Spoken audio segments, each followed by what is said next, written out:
আমার মায়ের দেশের মানুষ ভারতবর্ষে আমারে পাঠাইছিল আল্লাহর কালাম কোরআন শরীফ কিনা কিনা আগুনের মধ্যে জ্বালাইবার জন্য। বন্ধুরে, তোমার কাছে আমি বলি বন্ধু, যে দেশ থেকে আল্লাহর কোরআন আগুনে জ্বালাইবার জন্য আমারে ভারতবর্ষে পাঠাইছে, আমি ওই দেশে জিন্দেগিতে আর কোনোদিন যাব না। তুমি যদি আমার বাড়িতে যাও, তাহলে আমার আত্মীয় স্বজনদের তুমি খবর করিও, তোমাদের সন্তানকে আল্লাহর কোরআন কিনা জ্বালাইবার লাগা ভারতবর্ষে পাঠাইছিলাম, কিন্তু তোমাদের সন্তানের সিনাটাই আল্লাহর কোরআনে কিনা কুফরি জ্বালায়া ইমানের নূর ভেতরে ঢুকায় দিছে। এ হলো কোরআন শরীফের তিলাওয়াত।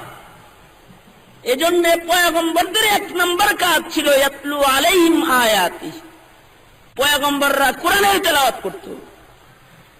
হাদিসে পাকে আছে, পয়গম্বর বলেন, মাইয়িতরে যখন কবরের মধ্যে রাখা হয়, এ মাইয়িতের কোন আপনজন কবরে তার সাথে থাকে না, তার কোন ক্ষমতার বাহাদুরি কবরে তার সাথে থাকে না। এই মাইয়িত যদি দুনিয়ার মাটির উপরে আমল করে থাকে, তাহলে তার আমল কবরে চলে যায়। নিজের সন্তান যার জন্য গাড়ি করছেন, যার জন্য বাড়ি করছেন, সন্তান 2 পারে হাত দিয়ে লাফ দিয়ে কবর থেকে উঠা শেষ চাকা মাটির চাপ গুলার সন্তান নিজের হাতে দিয়ে যায়।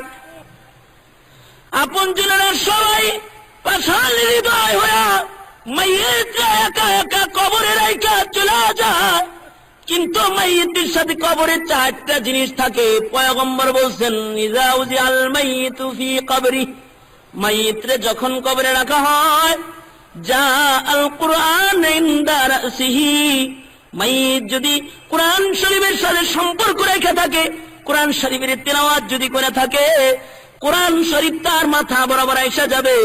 ফেরেশতারা প্রশ্ন করতে আসলে বলবে, বলো তোমাদের প্রশ্ন বলো, আমি দিয়ে দেই। যার কাছে প্রশ্ন করতে আসছে তার সম্পর্ক আমি আল্লাহর কালাম লৌহে মাহফুজের কালাম, আমি কোরআনের সাথে তার সম্পর্ক আছে। আজকে সে আরামের ঘুম ঘুমাইতেছে, তার ঘুমে কোনো বাধা দিও না, তারে ঘুমাইতে দাও। যত প্রশ্ন আছে সব আমারে করো, আমি কোরআন তার পক্ষ থেকে তোমাদের সকল প্রশ্নের উত্তর দিয়ে দেই। সুবহানাল্লাহ।